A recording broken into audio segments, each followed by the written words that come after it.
The Academy of War, the Galactic War Academy, stood like a monument to conquest among the stars. Its crystalline walls held the greatest military minds from across the galaxy, where species came to learn the art of warfare. Today's lesson focused on humanity, a species most considered weak and primitive. Professor Kethrak of the Vorthan Empire adjusted his forearms as he addressed the mixed class of alien cadets. His scaled hide gleamed under the artificial lights as he gestured toward the holographic display showing human anatomy. "Observe the fragility," Kethrak hissed through his serpentine mouth. "Humans possess no natural armor, no venomous glands, no enhanced strength. They are perhaps the easiest species to eliminate in direct combat." The class murmured agreement. Cadet Zephan, a towering Krillian with chitinous armor, clicked his mandibles in amusement. "My people could crush a human with one claw," he boasted. Beside him, Nexra of the crystalline collective flickered with patterns of light across her translucent body. "Their technology is decades behind ours. Why do we even study them?" From the back corner, a quiet voice interrupted the discussion. "Because you're all wrong." Every head turned toward the speaker. A human male sat alone, wearing the standard Academy uniform. His name tag read Cadet Marcus Vale. He hadn't spoken once during the 3 weeks since his arrival through the Terran exchange program. Professor Kethrak's eyes narrowed to slits. "Explain yourself, human." Marcus stood slowly, his movements deliberate and calm. Unlike his classmates' elaborate armor and natural weaponry, he appeared completely ordinary. Average height, brown hair, unremarkable features. Yet something in his posture made several cadets shift uncomfortably. "You're teaching them to fight the human you think exists," Marcus said, walking toward the front of the class. "But that human died out a long time ago." Kethrak's tail lashed with irritation. "Are you suggesting your species has evolved beyond biological limitations?" "No," Marcus replied, stopping beside the holographic human figure. "I'm saying evolution isn't just about biology. You study our anatomy, our weaknesses, our primitive weapons. But you miss what actually makes us dangerous." Zephan's claws scraped against his desk. "Enlighten us, Softskin. What makes humans so formidable?" Marcus looked around the room, meeting each alien gaze without flinching. "We don't know when to quit." The statement hung in the air like a challenge. Several cadets laughed, the sound creating a cacophony of different species. Expressions of amusement. "Stubbornness is not a military advantage," Nexra pulsed with dismissive colors. "Isn't it?" Marcus asked. He gestured to the hologram. "You see weakness. I see something that survived ice ages, plagues, wars, and extinction events. Something that crawled out of caves and touched the stars. You want to know how to kill a human? First, you need to understand what you're really fighting." Professor Kethrak's expression shifted from annoyance to curiosity. This was not the response he expected from the exchange student. The challenge accepted. Professor Kethrak deactivated the hologram with a sharp gesture. "Very well, Cadet Vale.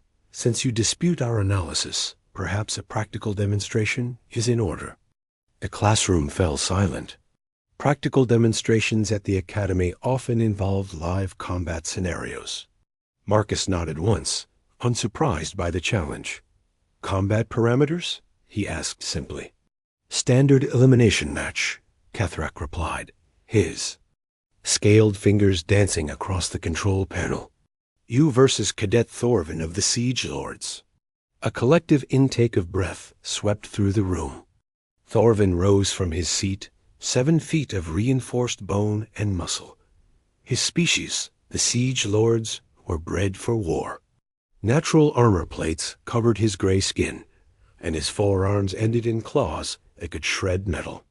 "This is execution, not education," whispered Cadet Emira. A small insectoid from the hive worlds. Marcus began removing his uniform jacket, revealing a simple gray shirt underneath. "What weapons do I get?" Kethrak's smile revealed rows of needle-sharp teeth. "The same. Weapons your ancestors used when they first walked upright." "Perfect," Marcus said, rolling up his sleeves. The class moved to the Academy's combat arena, a circular chamber with force-field walls. Thorvin entered first, his massive frame casting shadows under the bright lights. His natural weapons gleamed: claws, spikes along his forearms, and a hide thick enough to stop small arms fire. Marcus walked in wearing only his basic clothing. No armor, no weapons, nothing but the uniform of a species most considered prey. "Begin when ready, Professor," Kethrak announced from the observation deck. Thorvin charged immediately, using his superior size and speed. His approach was textbook perfect overwhelming force, applied without hesitation. His claws whistled through the air, or Marcus had been standing. But Marcus wasn't there anymore. He had stepped aside at the last possible moment, letting Thorvin's momentum carry him past.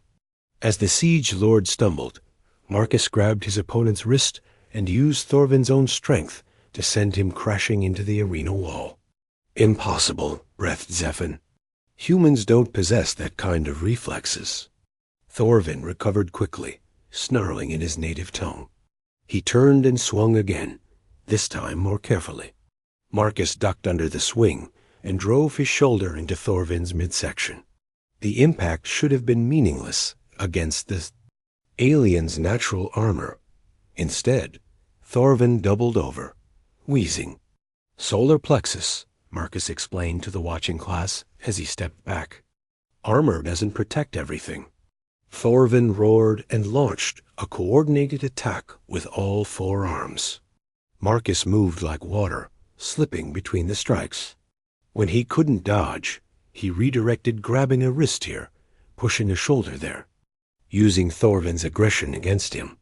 "He's not fighting," Mexera observed, her crystalline form flickering with confusion.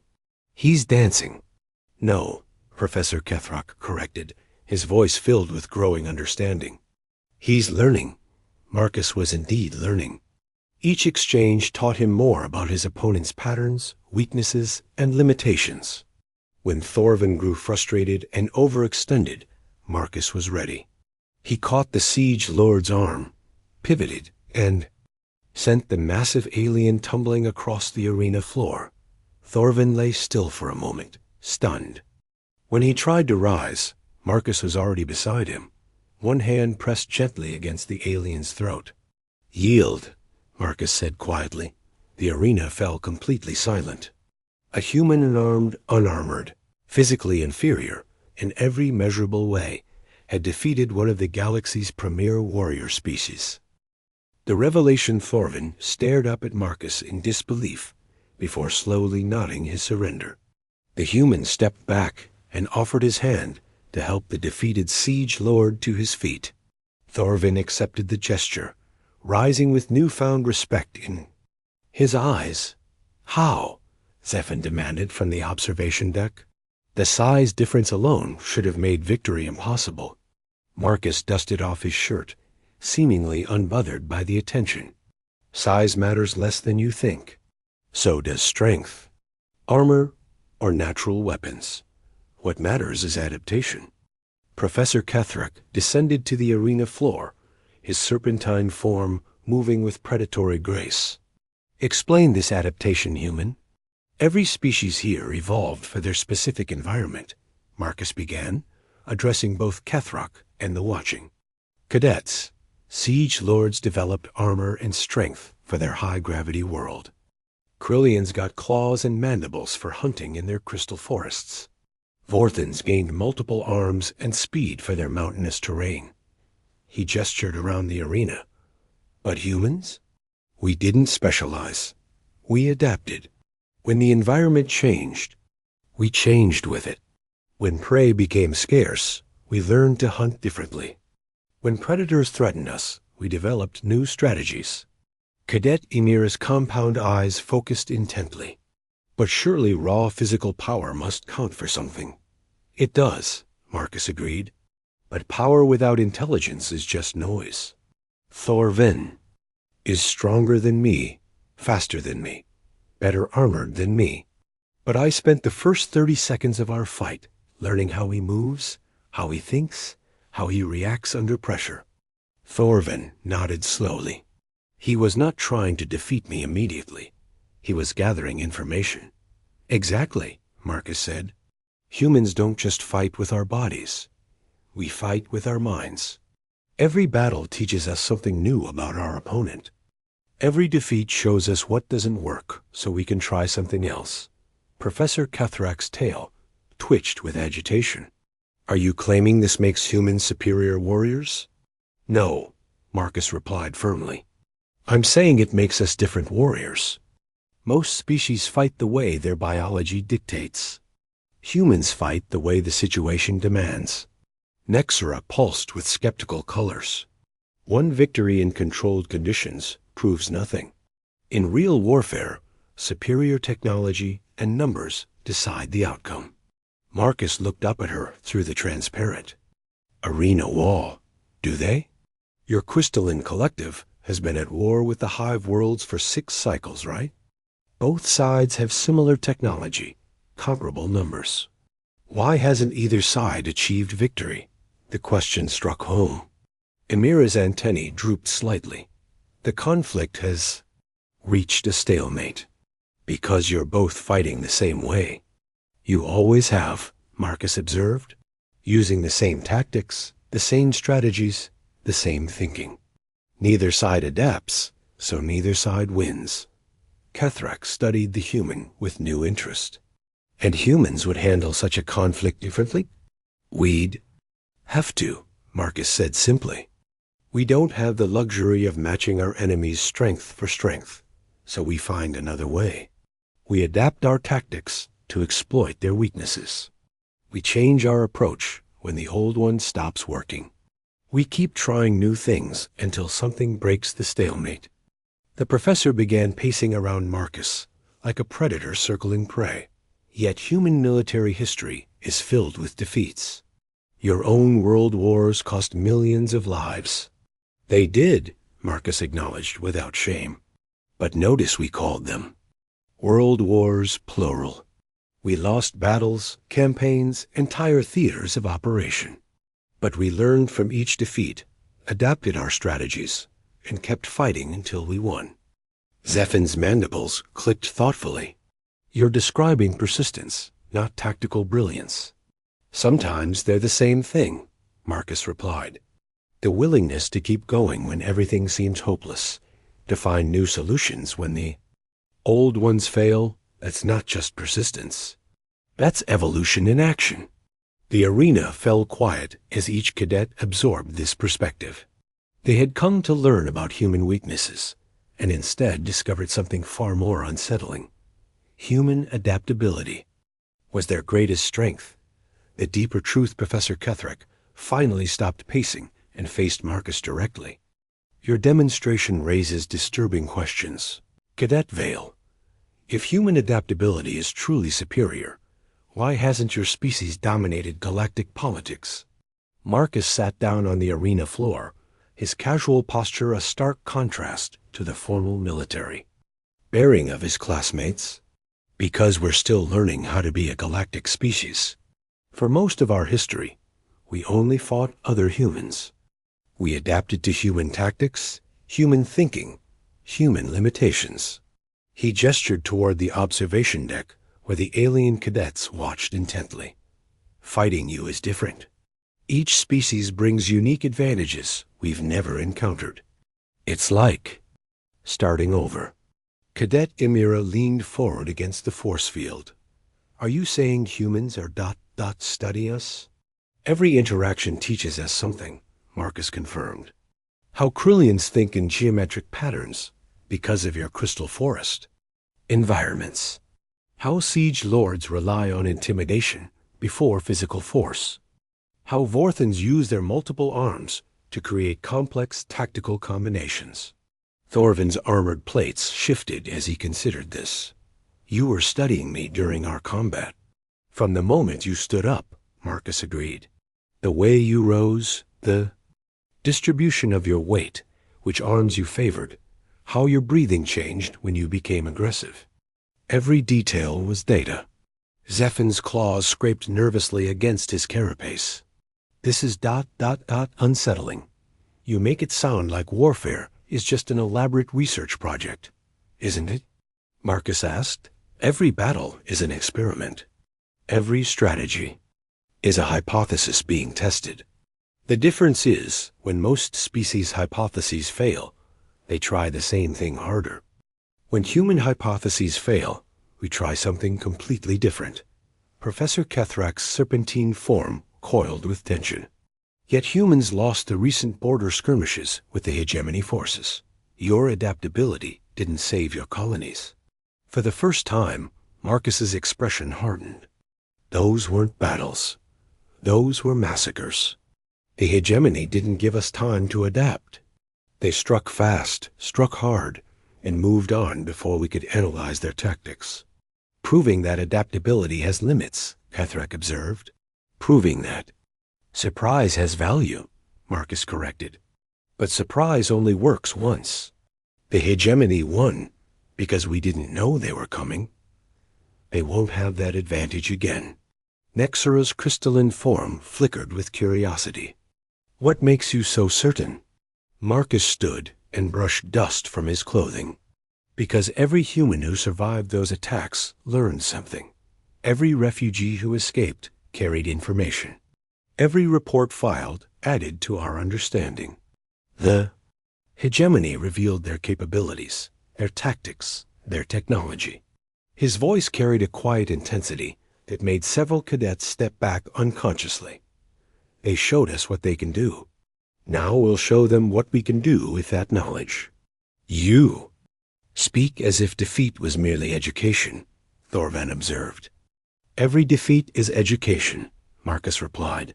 The question is whether you're smart enough to learn from it. Humans have been learning from defeat for millennia. We've gotten very good at it. The implications of his words settled over the class. Like a shadow, they had come to study what they thought was a weak species. Instead, they were witnessing the mindset that had driven humanity from caves to starships. Professor Kethrak's tail lashed once, a sign of deep thought among his people. Class dismissed. We will reconvene tomorrow to discuss new tactical paradigms. As the cadets filed out, many stole glances at Marcus. He remained in the arena, alone with his thoughts and the weight of what he had revealed about his species. Human exchange program suddenly seemed less like education and more like reconnaissance. The new understanding the next morning, the Academy's main lecture hall was packed beyond capacity. Word of yesterday's demonstration had spread throughout the institution. Cadets from advanced classes, instructors from other departments, and even senior military observers filled every available seat. Marcus entered to find himself the center of attention. He took his usual seat in the back, seemingly unaware of the hundreds of eyes tracking his movement. The casual gesture only reinforced his earlier points about human adaptability. He had already adjusted to being a specimen under examination. Professor Kethrak entered with several senior faculty members. The old Vorthan's expression was unreadable as he surveyed the crowded room. Yesterday's exercise has generated significant discussion among the faculty, Kethrak began. We have decided to restructure today's lesson entirely. He activated the holographic display, but instead of human anatomy, it showed a star map highlighting recent conflict zones. Cadet Vale, Kethrak continued, you suggested that human defeats serve as education. Explain how this applies to actual military campaigns. Marcus stood, aware that this was no longer a simple class discussion. The senior officers present indicated this had become something much more significant.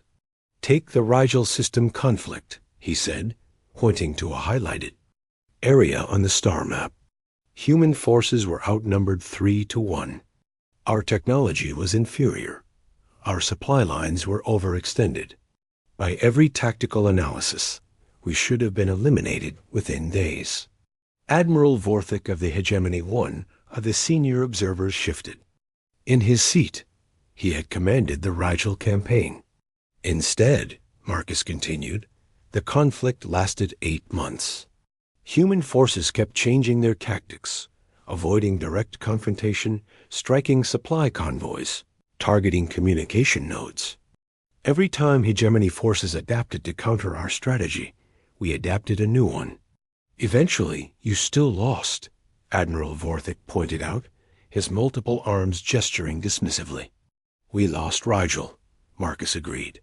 But in those 8 months, we learned everything about Hegemony military doctrine, ship designs, command structures, logistical requirements, communication protocols.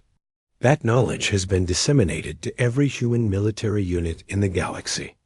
The implications were staggering. Cadet Emira voiced what many were thinking. You're saying humans use defeats to gather intelligence? We use everything to gather intelligence, Marcus replied. Victories, defeats, negotiations, trade agreements, cultural exchanges. This academy program, for instance. The room fell deadly silent. Professor Kethrak's eyes narrowed to slits. Are you admitting to espionage, Cadet Vale? I'm admitting to learning, Marcus answered calmly. Every species here has shared their military thinking, their tactical preferences, their cultural blind spots. Not intentionally, but inevitably. It's what happens when different species interact. Admiral Vorthik rose to his full intimidating height. You dare suggest this institution is compromised?